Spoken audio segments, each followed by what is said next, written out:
Welcome back to another episode of Wicked Hot Guys. This is John, And Kevin. and we have another round of movie mayhem coming your way. Kevin, we posted a picture on the Instagram. What was it? And did anyone guess it? We had somebody that came close. So we talked about this on a previous episode where Han Solo was supposed to die at the end of the original trilogy. Correct. Yes. So basically what you see is the alternate ending of the franchise. Han Solo living, everybody lives happily ever after, and that's what we're doing today. Alternate endings. Yes, this week we are doing alternate endings, guys. The picture was Han Solo with a blaster pointed at himself, signifying death. And just as a reminder, guys, Kevin and I will both be going over 4 separate alternate endings, our opinions on it. So stick around. We're getting into it in 3, 2, 1. Wicked smart, wicked cool, wicked fucking stupid, whatever the fuck. Something wicked. I'm baking like a Georgia teaser. It's so hot here. My boy's wicked smart. Cause the boy is hotter than hot. He's hot, hot. Are you not entertained? Are you not entertained? All right, so for my first alternate ending, I'm choosing 2013's The Wolverine. And after Which the is the abysmal... is it the prequel? No, it's the...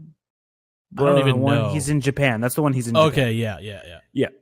So after the abysmal Wolverine Origins, whose alternate ending I wish would have been it was all an awful dream, Fox decided to make another Wolverine movie.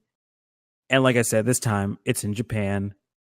So the alternate ending is very similar to the original ending, which, in case you may have forgotten, I'll recap real quick.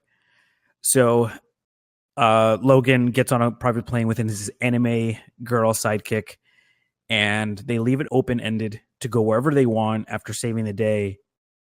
The end. That's how the movie ends. Get on a plane. They're like, "Oh, where do you want to go?" And then he just kind of like looks at her. And That's a really cliche ending. Yeah, That's a cliche ending for a like trophy. a rom-com. That's a trope. Yeah, For a rom-com or a drama movie, not an action superhero movie. on the bright side, it did not end with a pan away showing them like flying in the air, Showing them like walking away slowly. Dramatic No, but you know, music like there's playing. like Yeah. the pan away where they're like driving. It's like across a bridge or something. And Yeah, that's how Ang Lee's Hulk ended. Was basically Bruce Banner. Banner. Well, yeah, Bruce Banner, Eric Banner, walking away slowly to dramatic music, and I think that's like a normal cliche in like dramedies or rom-coms. Yeah, so that's how it ends. The fortunate thing is the alternate ending doesn't really stray too far from this, with one exception. So the anime sidekick Yukio brings a case aboard the plane and hands it to Logan. He ends up opening it, and we get an amazing glimpse of the iconic brown and yellow Wolverine costume. That's cool. Yeah, it's really disappointing that like this.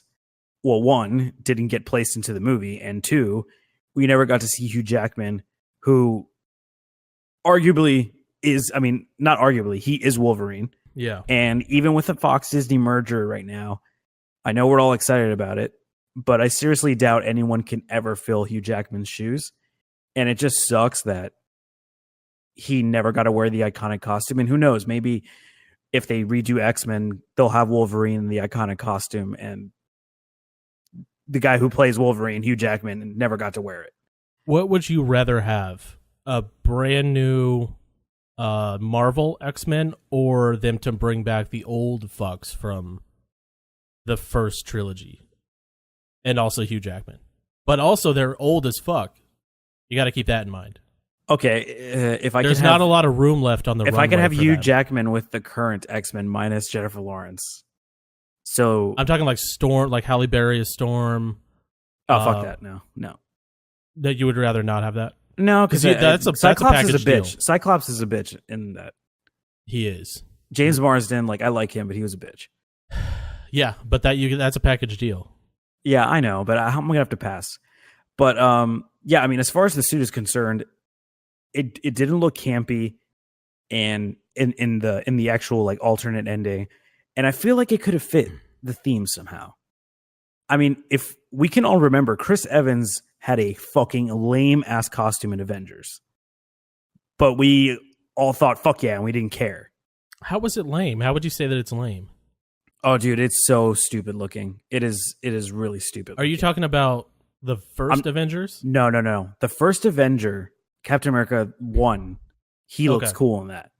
He looks really stupid in the Avengers movie, the 2012? The Avengers Assemble. Yeah, I mean, if you remember the costume, it's like bright blue, clearly very costumey looking, not like tactical looking. And he just looks, his head looks bigger because like the mask itself looks like thick. Yeah. It looks like he's wearing like a padded mask. Yeah, it kind of looks like the Dark Knight Batman mask. You know how that makes Christian Bale's head look fucking ginormous? Yeah, but he looks awesome in it. He does look awesome, but Captain America bright blue, star on the chest, like I get the obvious American theme, but it's too overdone, and his costume doesn't start to get cool until like Civil War, when it starts getting like raggedy and beat up and darker and dark. blue. Yeah. That's why, like, I think with this costume it could have worked, because it's not like it's the blue and yellow, like cliche, like 90s X-Men costume. It's clearly just the more muted tone, like brown and yellow, which I think would look cool. One thing that we can learn, and this will most likely be the recurring theme for this episode, is that test audiences fucking suck for the most part. That's a common theme. So James Mangold, the director of both this and Logan, ironically, I actually didn't know that he directed the Wolverine as well, because Logan was awesome. I thought the Wolverine was fine. It was good, I guess. But I didn't know that it was the same director. So James Mangold, he talked about how it was his idea to include the suit as a nod to the fans. He ended up cutting it from the end because he thought it would put pressure on the studio and Bryan Singer, who at the time he was slated to direct X-Men Days of Futures Past. And he felt that it would be pressured to include the costume in that movie and then maybe future movies. That's an easy out. That is an easy out, because if you have the alternate ending as the regular ending where it shows the suit, just show him in the next movie, Futures Past, like just saying like, oh, that suit's like, I'm not going to wear that today, or like something to acknowledge it. It's not that big a deal. No, I agree. Like, he's not going to feel pressured to have to use a suit for the entire trilogy of his series. But yeah, I agree with you. I mean, I think it's ridiculous the fact that he thought that would be the case. The shot to the heart for me was that 60% of test audiences had no fucking clue what was in the box. Wait, what? Yes. 60% of the test audiences, because this was tested not just to one audience. They didn't know what was in the box. Like they saw the fucking most badass Wolverine costume, and they were just like, I have no idea what that is supposed to be. Oh, that's so unfortunate. How could someone who's watching a Wolverine movie not understand what was in the box? It's the most iconic part of Wolverine. I do understand that. So we talked about it before. I was in a test audience for Avatar: The Last Airbender. I have never seen an episode of The Last Airbender in my life. So if there was something that was cool in that movie that I just didn't pick up on because I've never seen it, to me it would have looked stupid. So I understand where they're coming from, but as something as iconic as Wolverine, like, that's not Batman or Superman level, but that is up there with something that most people know. So the fact that 60% didn't know that was the Wolverine costume from everything before the movies. That's pretty big. Yeah, like, who were they getting? Because like when I was in this test audience, there were people mostly my age, which was early 20s. And I'm sure people were fans of the cartoon, of the Avatar Last Airbender cartoon. Yeah. I mean, you probably won because it was M. Night Shyamalan, but I mean, for a Wolverine movie, I'll just bring it back to Wolverine. Like, James Mangold isn't someone that's like, oh man, it's a James Mangold movie, I got to go see it. Like, I got called for it. It's just like, oh, it's Wolverine. Yeah. And normally they don't tell you. Right. Normally they'll say like it's an action comedy. Yeah. Or like it's a blockbuster action movie. And they don't tell you what it is or who directed it. to like keep your mind open, because they weren't really, at least what the one that I went to, they definitely were not promoting that it was an M. Night Shyamalan movie. I mean, for good reason. Yeah, so I'm not sure how it works with other ones, but I'm pretty sure that they go out of their way to not give you a lot of info before you go in to actually watch the movie. Okay. Well, that makes sense. But yeah, so that's the Wolverine alternate ending, which I'm going to ask you, do you prefer the alternate ending or do you want to stick with the original one? Okay, so I just rewatched the alternate ending, and hands down the alternate ending is way better. Yeah, because it's the same stupid shit, but then they add the Wolverine costume at the end. Yeah, and I'm a fan of something that calls back, I don't know, especially in comic book movies, callbacks to older shit or older comic books. Yeah. And cartoons. And the fact that I fucking loved X-Men growing up, and I loved Wolverine as my favorite character. Seeing that Same. yellow suit gave me a little bit of a rush in my... That's good to know. I was going to follow this up with when I was a child, but putting when you had a rush in something and when I was a child is not usually good. I'm going to go anyway and say, like, I also was a big fan, and I had a costume, and I have pictures of me as a child in the Wolverine costume because Wolverine's fucking awesome. Like a good like Wolverine's like 90s. Yes, child's 90s costume. Wolverine, shredded up, fucking yellow suit, yellow and black suit. Hairy arms. Yep. That's I don't my know. Wolverine. Hairy arms, big bulge. Yeah, that's my Wolverine. So my first alternate ending is a classic horror movie, and we've talked about it fairly recently. It's Alien. Fuck yeah. And the story behind the actual ending, or the ending that was originally supposed to be made, is pretty damn funny. So if you don't remember the ending of Alien, basically Ripley gets onto the escape shuttle and the alien is there, like breaks through the glass. She shoots the alien with the harpoon gun and opens the door and it sucks the alien out. Yep. The alien crawls onto one of the thrusters. She turns it on and it like shoots the alien off. Yeah. That's pretty much the end of the movie. She goes into cryo sleep and that's it. So the original plan, and this was Ridley Scott's idea, was he wanted Ripley to die at the end. So he wrote the ending. Basically, same thing. She's in the escape shuttle. Alien comes in. She doesn't know it. And the alien ends up like mouth fucking her head off.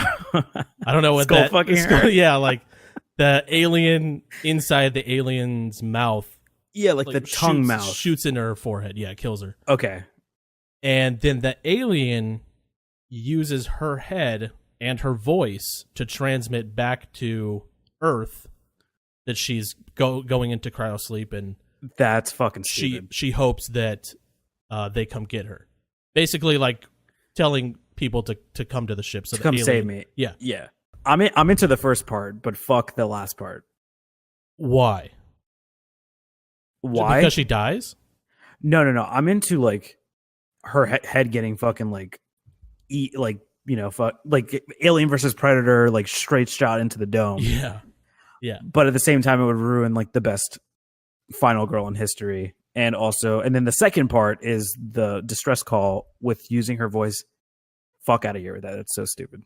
I like the outro, but the brass at 20th Century Fox hated the ending that Ridley Scott wrote, and they were actually. Did they not film? Did they not film the end? It was just there was no ending. There was no ending in the script. Okay. They were kind of doing it on the hush hush, so the studio found out on the day they were going to shoot the ending. And they rushed down to set and basically said, "We are going to fire you if you kill her off." And oh wow, he said, "That's intense." Yeah, and he joked. He was like, "Yeah, so we didn't do that ending. So they basically shot the ending that you saw." So the studio saved Ripley. The studio saved Ripley. I'm a fan of people dying at the end of horror movies. I think it should happen. And I feel gypped when nobody dies at the end or somebody makes it out. Dude, a lot of people died in that movie, though.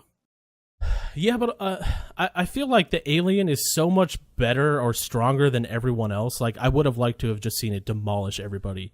And I like the ending where it uses her head and voice to transmit back to Earth, because that's always the aliens' MO, is to fuck kill more up people. as much shit as possible. Like, they're always trying to get something or somebody. So it's like, oh, we'll send this little transmission out. Hopefully somebody hears it, and then we'll fuck them up. This movie, even if she did die, they did not shy away from the fact that they still fuck shit up. I mean, aliens, they just go back to the same planet, and that whole colony there is just decimated by the aliens. So I'm not on board with this. But you're okay with her dying, right? If it happened, I wouldn't be like super distraught, but at this point, like, Ripley has become like a staple. And I'm going to say it right now. I wish they would make a new Alien movie with her now. Yeah. And just kind of retcon some of the other shitty fucking Alien movies. Yeah. So I watched over the weekend, I rewatched Prometheus, and then I watched Alien Covenant. I'm sorry. So yeah, I'm fresh on the Alien train. And I actually didn't hate Covenant. I thought it was a little better than Prometheus, but I didn't hate Prometheus like most people did. I didn't hate Prometheus either. Covenant was...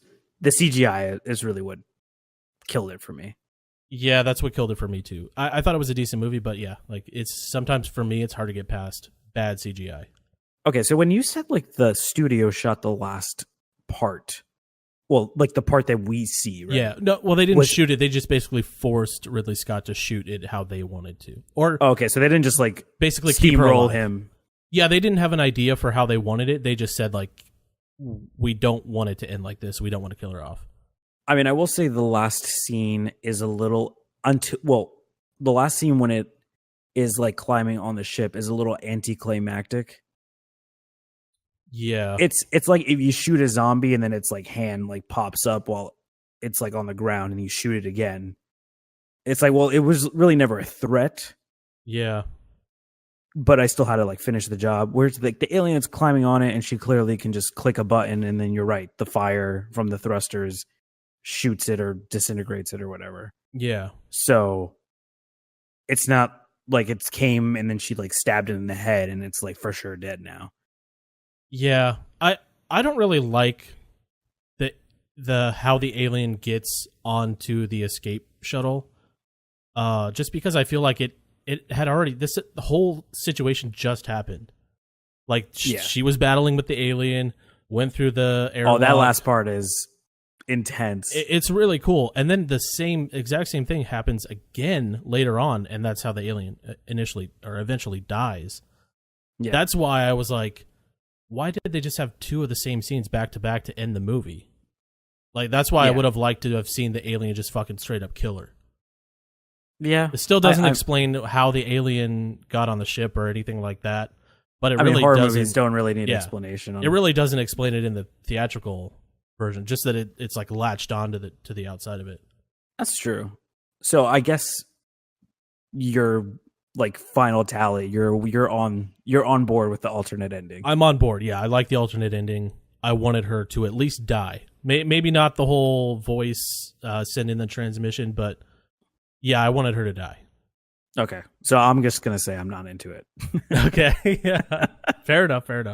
Now, your movie took place at the end on a ship. Mine also takes place on a ship, and I'm talking about the ship, Titanic. Is that the ship? The ship of ships. When you say she was, to somebody, wasn't she queen of the oceans? Didn't they say that? I could be making that shit up. I think you're making that up. I say she's fucking queen of the oceans. Short-lived reign. But yeah, it's weird because I never knew there was an alternate ending for Titanic. Yeah, it doesn't sound like a movie that would have an alternate ending. So I'm going to do a little fan theory thing on this. My initial thoughts were that Leo's character, Jack, survives because it just so happens that the door has room for two. That's what I thought it was. Okay. Well, that's common knowledge. The door Yeah. did have room for two. That's common knowledge, proven fact. Although James Cameron did say he wanted to combat that and say no, but I will say if this was the case, I do remember reading a pretty funny story about how if Jack survived the sinking of the Titanic, he would have been drafted in 1917 for World War One, which ouch. would have sucked to go through all that bullshit on the ship to be killed in a war. But how fucking badass would that be? No, I mean, I'm not talking about the real situation. The movie version of that, the sequel. A Titanic war movie? 2 that has nothing to do with Titanic. Well, it doesn't have to be like Titanic 2, a Jack's fucking battle overseas. No, it can be like an also movie, like not a Titanic 2, but also just like there's An this anthology. Jack Dawson character in this war movie. That's what I want to see. That's true. And just to let you know, he definitely would have been eligible for either the first or second class, which is ironic because he was third class passenger, drafting categories. Yeah, so he definitely would have died in World War One. I digress, though. So I'm not talking about Jack dying in a trench in France during the Great War. I'm instead talking about the Lifetime-esque alternate ending featuring Bill Paxton. Okay. So if you remember the end of Titanic, Rose goes out to the back of the ship. She climbs. It looks like she's going to go over, and then she just throws the blue. Let's be honest. She doesn't throw it. She just. She just like I've seen the movie like 4 times. It looks like she drops it every time I've ever seen it. Or maybe she didn't ground herself, so when she touched the metal bar, when you get that, shocked, ooh, yeah, that's what happened. That's a big fuck up, though. Maybe, but then she was just like, I did it, so now. Yeah, No, I'm already on my deathbed. Might as well just. Exactly. What's she gonna do with all that money? So, in the alternate ending, it's kind of the same thing, except this time Bill Paxton's character and the granddaughter, they think she's going to kill herself. So they go run over and they're like, don't do it. Don't kill yourself. And she turns to reveal the necklace, to which Bill Paxton says, you had it the whole time? And that then is a good Bill Paxton impression. Oh, thank you. He basically becomes like an Indiana Jones villain. And he's like, before you throw it over, let me hold it. Let me just hold it in my hand. And so then she puts it in his hand and he's just like, kind of like, oh my God, blue diamonds. And then she then goes with some like Hallmark Lifetime movie bullshit about how the life of a human being is actually the priceless thing. And then she tosses it. Well, she does the same like, oh. Okay. So, and it falls into the water. And so before she actually throws it off, it's not just Bill Paxton and the granddaughter at this point anymore. Literally everyone else on the ship runs over and they're just doing the slow crawl towards her. And they're like, oh, okay, hold on. The arms I hate out, that hold shit. on. Fucking hate that shit. Yeah, it's super campy. The scene was legitimately comedic. And when she throws it over, one of the guys like runs up to the bar and they're all like, no, oh my God. And then one of the guys says, that really sucks, lady. And then like storms off.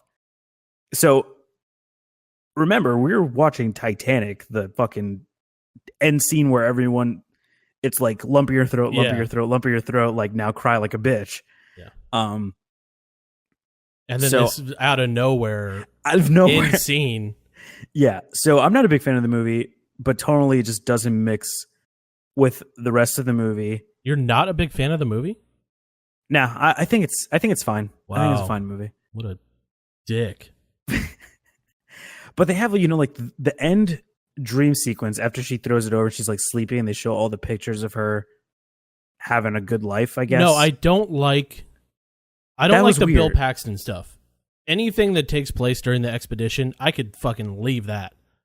Okay. Give me the Leo and Kate Winslet and cut it down to 2.5 hours, and I'm good.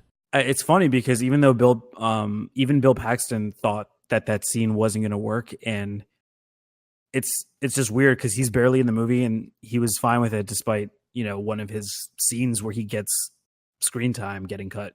He was just like he didn't care. It's just like it was fucking terrible. He also looks up into the sky and like laughs like he's legitimately losing his mind. He's like, it just doesn't work. It's not it. It makes no sense with how the movie is, and yeah, that's the Titanic alternate ending. Did they actually shoot the alternate ending? Yes, they did. You can watch it on YouTube. Oh god, I'm gonna have to do that. Yeah, It sounds it sounds very. It just sounds it sounds disgusting. It sounds like it doesn't match. Obviously, that's why they cut it. But yeah, you have this big, like, heart-wrenching, half of the fucking boat dies. Rose is escaping on a door, like half a door. And then she finally gets rescued, and then you have that last scene, and then it's like cut to this random fucking campy scene. Like, no. Yeah, and the worst part is they kept the campy scene, and then it immediately goes to, like I said, when she's sleeping, it shows all the pictures of her on a nightstand, which I think it's strange that she brought all those pictures with her of herself doing stuff when she was young. She seemed like a very odd individual. Oh, she was odd. But aside from that, it goes into like where she's dreaming, and then it shows like the ship like underwater, and then it becomes like, well, we remember it, and she's like walking into the great staircase or whatever, and it's really nice, and all the people that are dead are there, and they're like, oh, and it's sad. It's Okay. sad as fuck. So let It's me a sad fucking scene, but they keep that in the original movie, but we have like comedic moment, and then that. It's just weird. So let me ask you this: when you watched the alternate ending, did they reuse some of the scene? Like, is it just cut up? Is it that scene but cut up? No. So they completely It's- reshot it. I would say the only thing that probably wasn't reshot with is her walking up to the railing and standing up on the railing. Okay. But everything else, it was reshot, yes. Because when she even threw it over, like you could see Bill Paxton's hand, and it's completely different. Like in the original shot, Oh, okay. she like you said, she's facing towards the water. In the alternate ending, she's facing Bill Paxton, and then like does like the, you know, when you spill the salt and you gotta throw the salt over the shoulder. Yeah. That's like kind of what she does. That's interesting.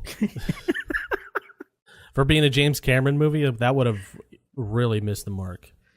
It's almost like the fucking for like the, what do they call him, the assistant director. Yeah.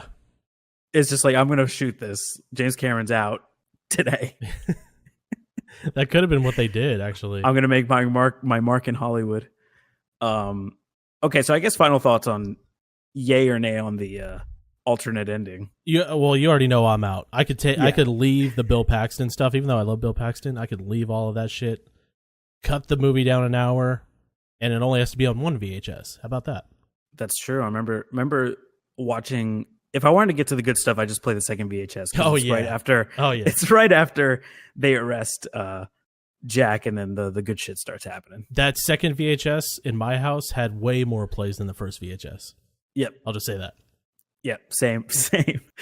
I love how we knew both of that fucking VHS set. So fucking long, that goddamn movie. So my next movie is another cinematic masterpiece, The Butterfly Effect with Ashton Kutcher.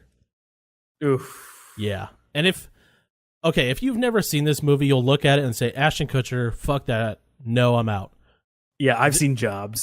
This is Butterfly Effect is actually a really good movie. Like, really surprisingly very good. Yeah, I've actually never seen Butterfly Effect. You should definitely watch it. So this movie has basically 4 endings. They shot all 4 of these endings. Okay. And none of the I'm actors, assuming were the 4 endings included? they were on the DVD. Yeah. Okay. All right.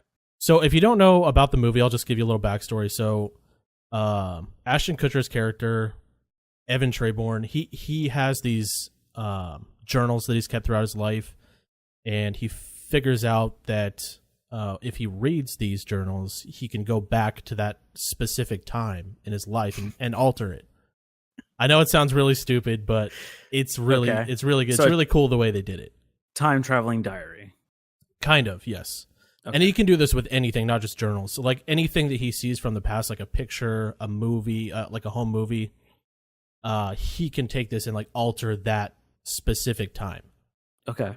Throughout the movie, he's like constantly trying to alter his life to make it better and better and better. And he ends up really fucking it up to the point where the love of his life becomes like a heroin addict. And then one of his friends dies. Like it ends up turning out really horrible for him. So Okay. the ending that you actually see in the movie, he is in a mental institution and he escapes custody to get into the storage room where he finds like all of his home movies and shit.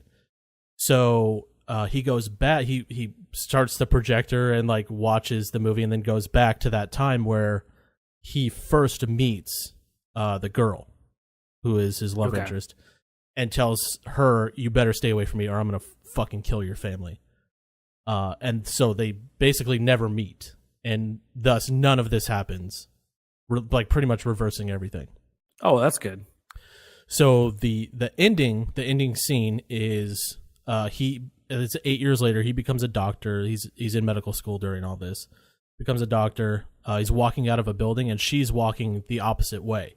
They bump into each other. They both turn around at different times and kind of recognize each other. But at the end, they go their separate ways. Yeah, and that's the. But end. he knows her. Yeah, he knows her. She doesn't really. She doesn't know him, or she Despite the fact recognizes that he's him. like, I'm going to kill your family. Well, he was a little kid. He was like 8 years old at the time, and she was like 6. Okay. Probably should have explained that. Yeah.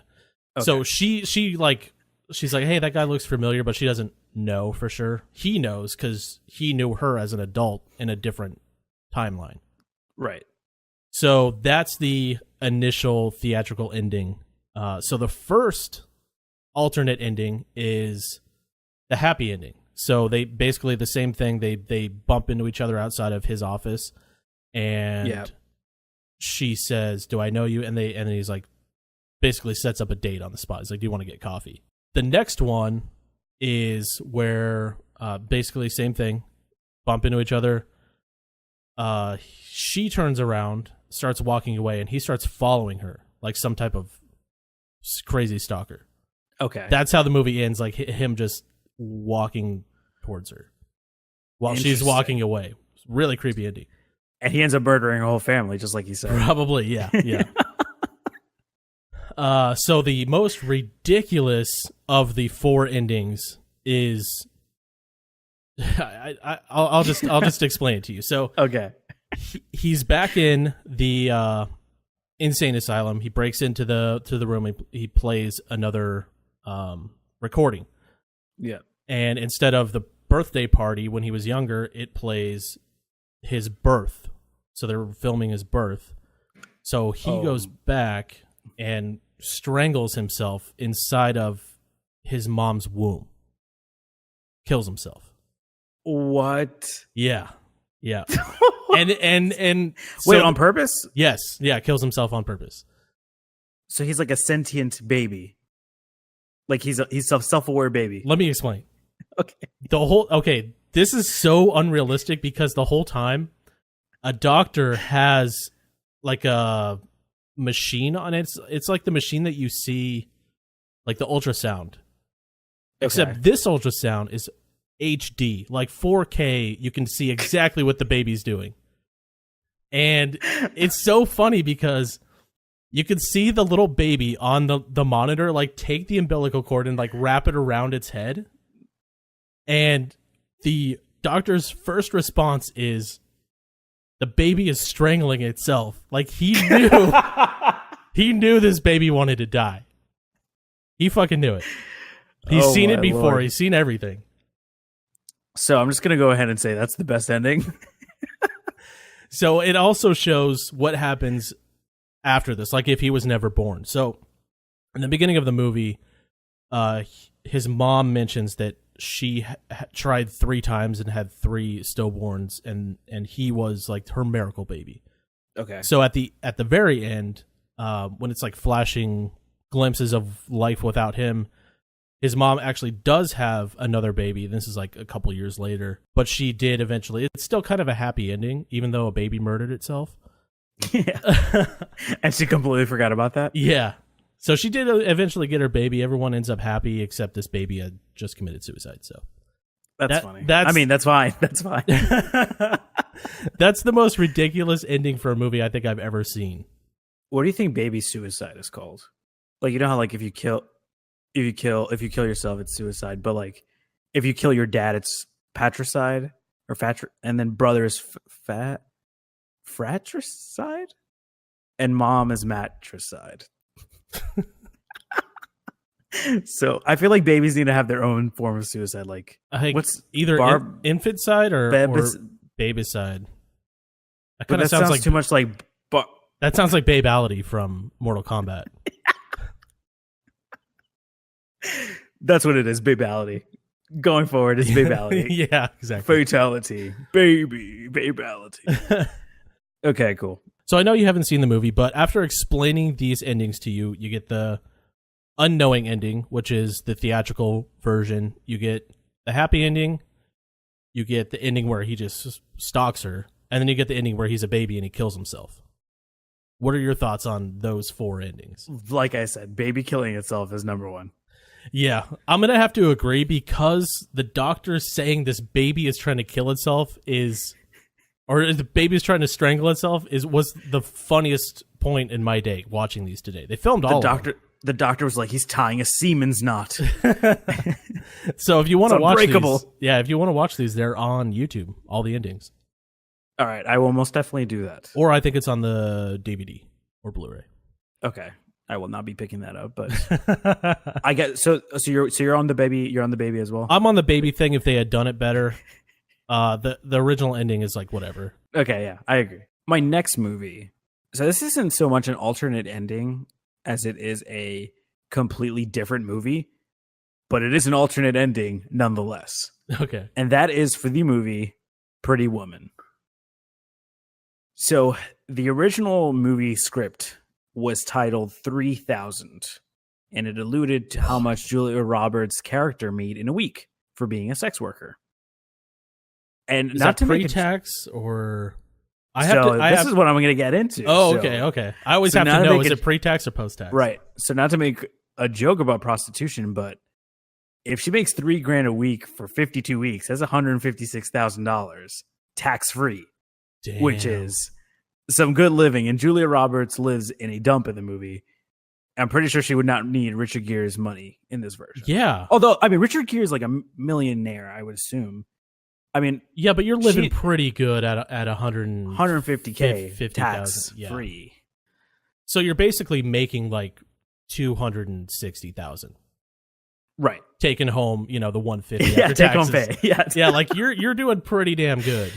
Yes. Long story short, Julia Roberts' character Vivian is a crack addict, and on page 4 of the script, because I actually looked the script up and read it. This is the alternate movie? Yes, Okay. she's buying drugs on page 4 of the script. Jesus. So the end of the movie has her being used, dumped on the side of the road. No romantic ending. She's just sitting on a Greyhound bus with a blank stare, and there's no happy future in front of her. And that's how the movie ends. Damn, that's a bleak movie. Yeah. So the way we got the ending in the movie, we all know, if you don't remember the ending to Pretty Woman, Richard Gere basically kind of has like this epiphany, and he goes to Julia Roberts' apartment in a limo, and he climbs the fire escape, and they end up together, presumably. And it's a nice happy ending. The original script for the movie, the movie 3000 before it's Pretty Woman, Right. it was purchased by Vestron Pictures, 2 producers from Vestron Pictures, but the company Vestron Pictures was bankrupt. Its assets were purchased by none other than Disney. What? Yeah, so Jeff Katzenberg, he's the chief of Disney's motion picture division. He's also, interestingly enough, the man who turned around the animated film department with Who Framed Roger Rabbit, Little Mermaid, Beauty and the Beast, Lion King, and Aladdin. Damn. So he found an interest with the script, but he kind of wanted to give it a Disney twist because he and the director, Gary Marshall, saw the movie as a modern day fairy tale. which is a weirdly fucked up version of a modern day. Damn, how could you read that and be like, there is a kids movie in this? Oh, I actually read a couple more pages than I would have liked. It was pretty. They say the N-word quite often in the script. Yeah. Is this a Disney movie? Yes, it is. Disney produced. Pretty Woman is a Disney movie? It is. It's distributed by Touchstone, which is it's produced by Touchstone, distributed by Lake Buena Vista, and those are both Disney companies. So it's not like it didn't say like had the castle and Walt Disney pictures or whatever At the beginning, and before the beginning, and then it's the streets of Hollywood with a bunch of hookers walking around. No, but yeah. So they saw the script. They thought, hey, this could be something. And they obviously changed the idea of her being dumped on the street to basically having her life turned around by Richard Gere's character. But at the same time, she saves Gere as well from like loneliness, I guess. I know she does something. I just can't honestly remember. She lets him know that he can love again. That's what. Oh, is that what it is? Okay, pretty much. Because she doesn't really become rich either, so it's not like he's really helping her out. Well, I don't know. I really don't know what he does either. I mean, he just buys her shit. Well, he's like like for a job, isn't he like a banker or something? I think so. Yeah. Yeah. But yeah, so in the end of the movie, she has the line where she goes, because he goes, oh, the prince goes up to the tower or whatever, and he saves the girl, and then she says she saves him right back. And then we get the happy ending, movie ends. They also changed it just because how good the chemistry was between Julia Roberts and Richard Gere.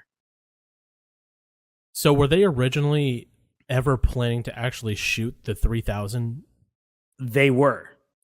Oh, actually. really? But then there were a couple rewrites, and then they were just like, we're just going to make it. Because they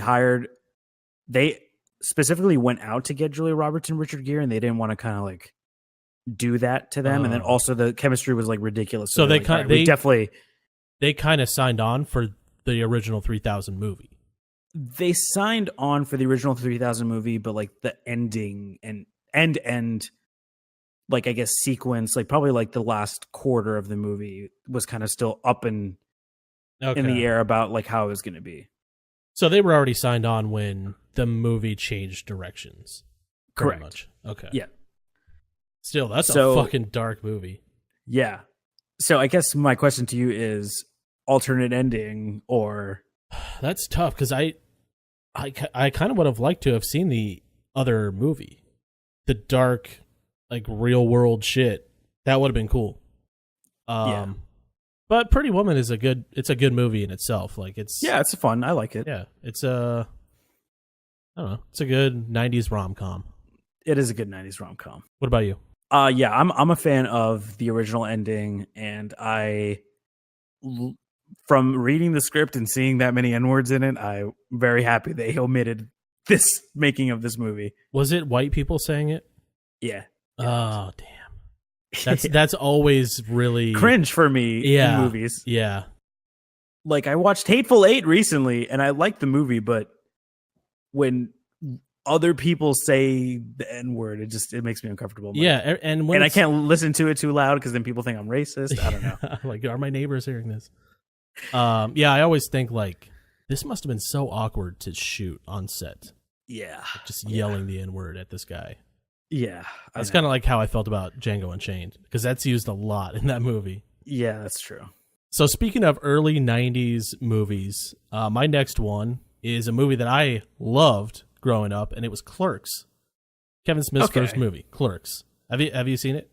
I have not seen Clerks. Okay. I have not. So the movie takes place over one day. It's basically a guy that works in a convenience store, Dante, and the antics between him and his friend Randall and his girlfriend and a bunch of patrons that come into the store, like really fucking crazy people. Okay. So the movie is like one of the best dialogue driven movies ever because that's surprising. It's for Kevin Smith.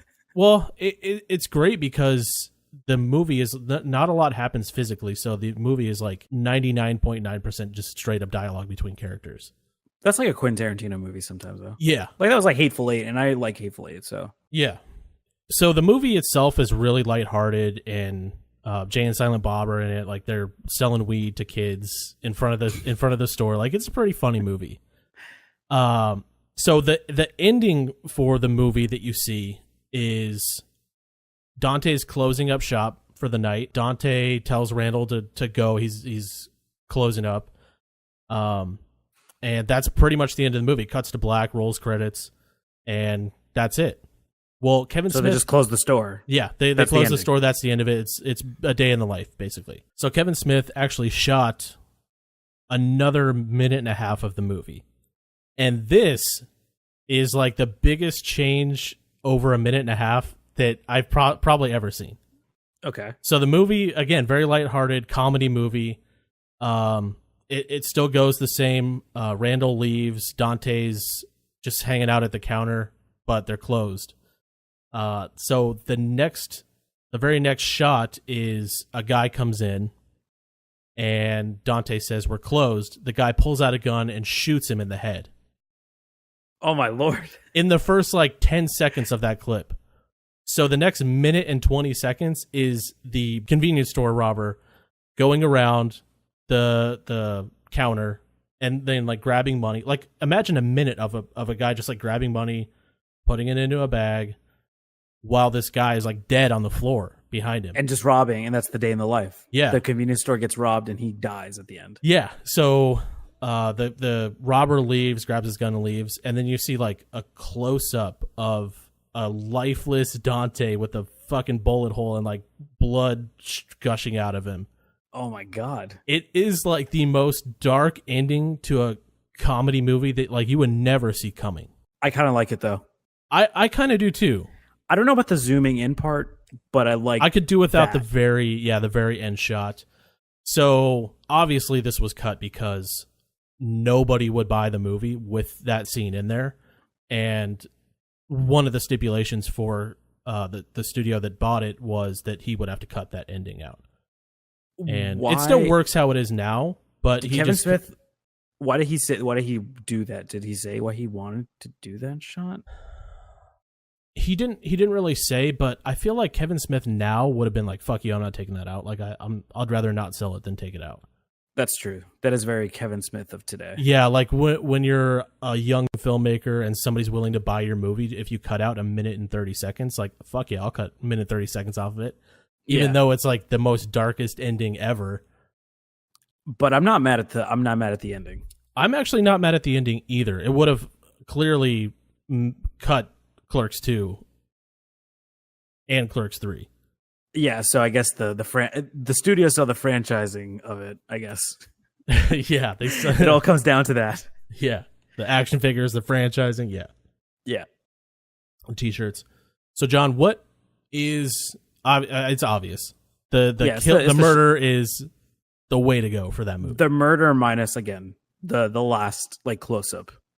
Yeah, because the last close up, you like the robber putting the money in the bag goes on for a long enough time to where it's kind of funny. Right. If they ended it with that, with him just walking out and then the movie ends, that's funny. I think it goes dark when it's like he's like legit dead. Yeah. It's like, here's this dead corpse with a bullet hole and blood gushing out. Right. Yeah, that's when you kind of lose the whole comedic aspect. Even though the first like 92 minutes has been comedy, this last minute and a half is like a fuck you to the feeling of the movie prior to that. Yes, that's true. It's like you go in thinking you're watching a comedy, and then the last minute kind of fucks that for you. All right. Well, I feel like we constantly talk about this movie, but fuck it. It has the most interesting tidbits. Harry Potter. No. Star Wars. No. This movie I had no idea actually had an alternate ending, and it's Terminator 2. Judgment Day. Judgment Day. Yes, T2 Judgment Day. So to remind everyone of the original ending. I like when you sent me this, you sent me T2 via text, and then you elaborated by saying Terminator 2. The fact that you didn't think that I knew what that meant was insulting. I don't know. I feel like sometimes you need to tell people T2. You think I thought like Train Spotting 2 or something? No, I guess T2 doesn't really fall into anything else but Terminator. Yeah. Yes. So to remind everyone of the original ending, aside from the original Terminator self-terminating in the molten lava, so that's a fucking stupid sentence.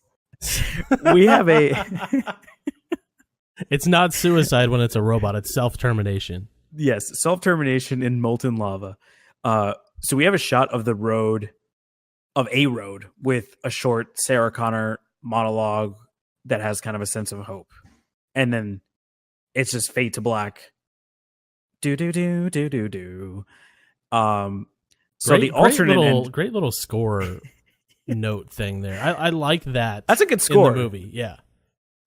So the alternate ending has the same shot of Arnold dying, except when it fades from Sarah Connor hugging John Connor, it fades to the year 2029, and Sarah Connor is in a park. She's narrating the same monologue, but with more like additional things. And John Connor is like a senator, and they're at a park. It's all nice. She's got a granddaughter. Everybody's happy, and then it's dun dun dun dun dun, and then it ends. So 1997, True Judgment Day. I'm not counting that 2003 fucking bullshit Judgment Day from Rise of the Machines. Okay. So like she says that, didn't happen. We're safe.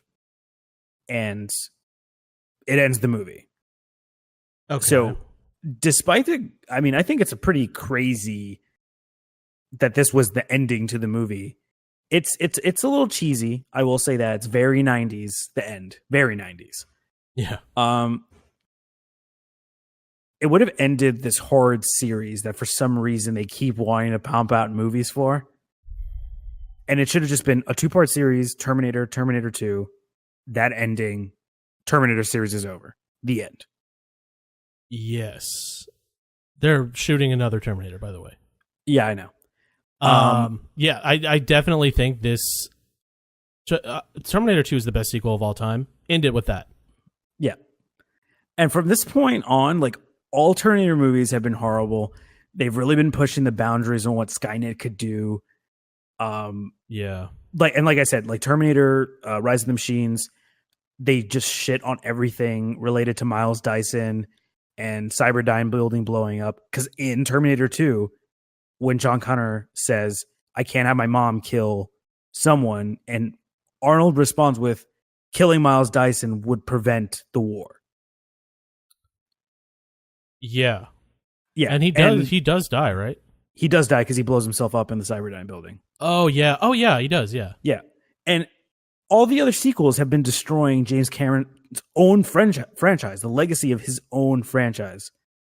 And yeah, the crazy part is James Cameron created the alternate ending with the intent of releasing the movie with that ending. Oh, damn. But once again, test audience fucks something Fucking up. test audiences. So the test screening resulted in a negative response to the happy ending. Overall, the response was negative. And the studio also wanted a more open-ended ending because, of course, we need more movies. Fuck. So James Cameron ended up reusing the highway footage right before the camera pans up to reveal the Cyberdyne Systems building. So he says if you watch that scene in the movie, it's literally the exact same shot he uses at the end. Oh, really? Okay. Yeah. Did they actually shoot the ending the alternate ending? They did, and you can see it on YouTube. Really? Wow. So he added the footage at the last minute, and he had Linda Hamilton come in to record a quick monologue. The footage before it reveals the Cyberdyne Systems building is only 8 seconds long, and he needed to use that or shoot something completely new, which he said there was like no time left for because the movie was basically done and ready to be released. Oh my God. So he ended up picking a line from the original monologue, which is, if a machine, a Terminator, can learn the value of human life, maybe we can too. And Cameron told her to say that specific line over the phone while she was at the recording booth. And it's all of this happened within 2 to 3 days. Damn. Well, that's So it was very like last minute. Yeah. I don't like It's it. a shame. Yeah. I don't like. Well, I like the. Wait, you don't like the future thing, or No, you don't I- like the? I like the ending that sums up Terminator 1 and Terminator 2 and then ends the fucking franchise. That's the ending that I like, the ending that we didn't get to see. With that being said, them doing all that shit last minute is kind of cool. Like him thinking on the fly, recording that shit over the phone, gave a little analog aspect to it, which was kind of cool. Yeah, because I mean, if you think about it, I'm not mad at the ending. Of No, I'm not Terminator mad 2. at it either. They're going to keep destroying this franchise until like it's think it's it's like done. straight to DVD stuff. Oh, you think? It's going to be like Terminator 20 with like John Cena as John Connor. You know, it's going to turn into that type of thing. I would not be mad at that, honestly. The franchise is going to be sold to WWE Studios, and Vince McMahon is going to make the most ridiculous Terminator movie. That's amazing. So my last one is I don't know. It's the true underdog story of the early 2000s. It's literally Dodgeball, a true underdog story. Okay. And again, test audiences hated the ending of the original movie. Okay. So Wait, of what we saw? no, we saw something different.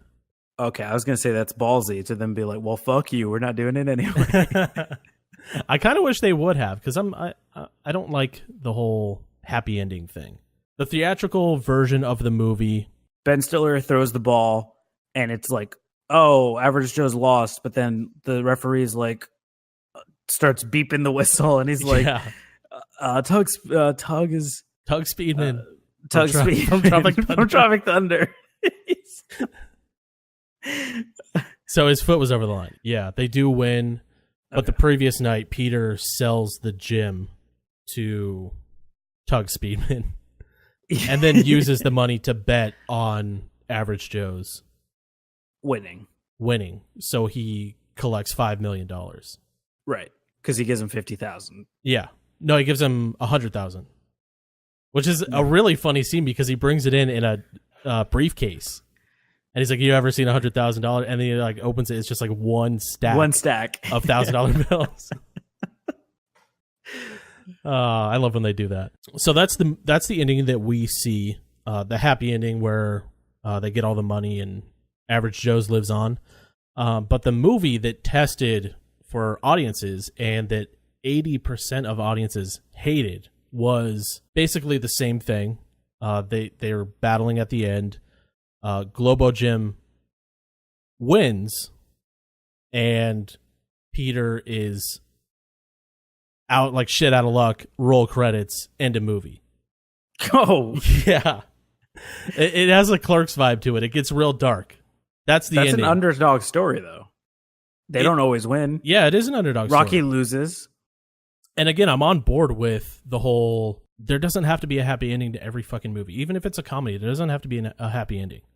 That's why I'm okay with Dante dying in Clerks and Julia Roberts being a fucking crack whore in Pretty Woman and Average Joe's losing in Dodgeball.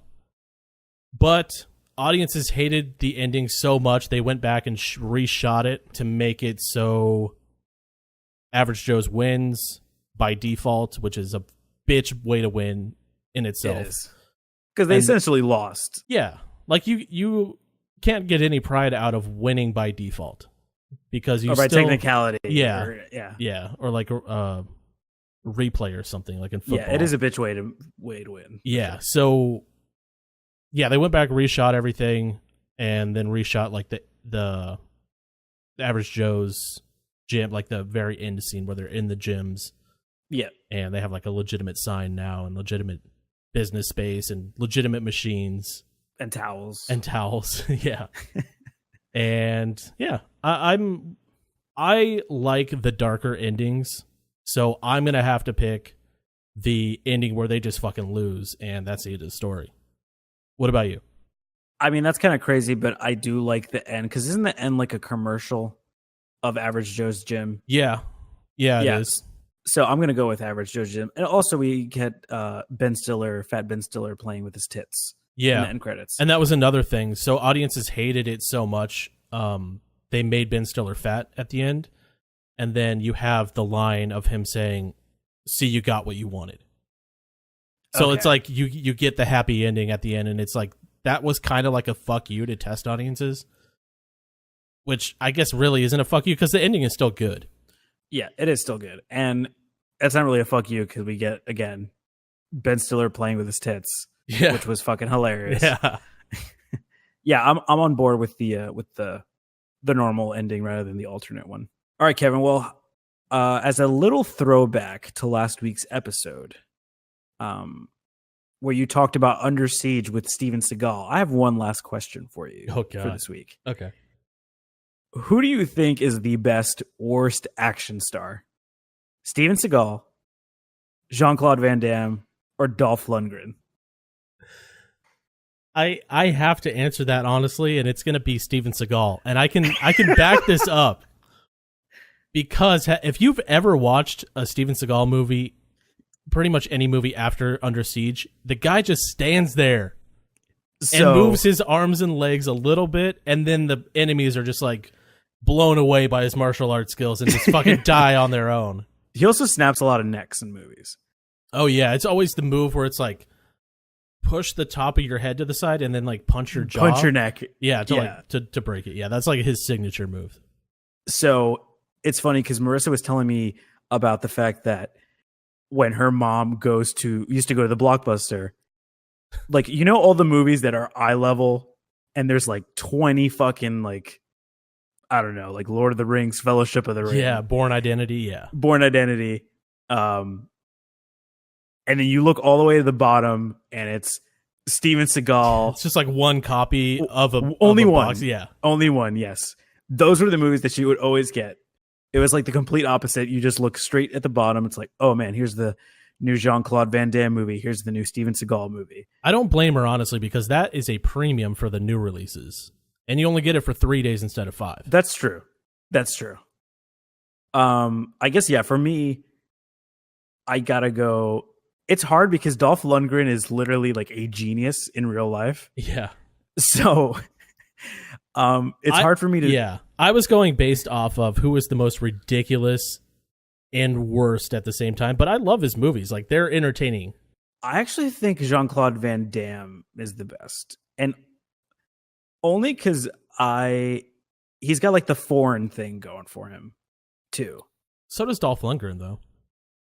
He does, but Jean-Claude Van Damme is like I feel like Dolph Lundgren is kind of put into franchises. I mean, he has like maybe one or two, but not anything like to write home about. Like So Jean-Claude he's- Van Damme yeah. is Time Cop, you know. He starts Like franchises. Right. I mean, not good ones, but like straight to VHS, bottom of the barrel, blockbuster shelf. All right, guys. Well, let us know what you think. And also, thank you so much for sticking around and listening to the episode. If you want to listen to another audio version, we can be found everywhere where podcasts can be found. So just Google Play, Stitcher Radio, as well as YouTube. And for all your Wicked Hot status updates and news, give the show at Wicked Hot Talk a follow on Twitter, Instagram, and Facebook. And you could also give us, a follow on our respective Twitter and Instagrams. We also wanted to say that we will be taking a break next week. And also just due to the fact that our lives have been busy, we'll be now releasing on a bi-weekly schedule. Yes. So let us know what you think about that. Tough shit either way. Bye, everybody.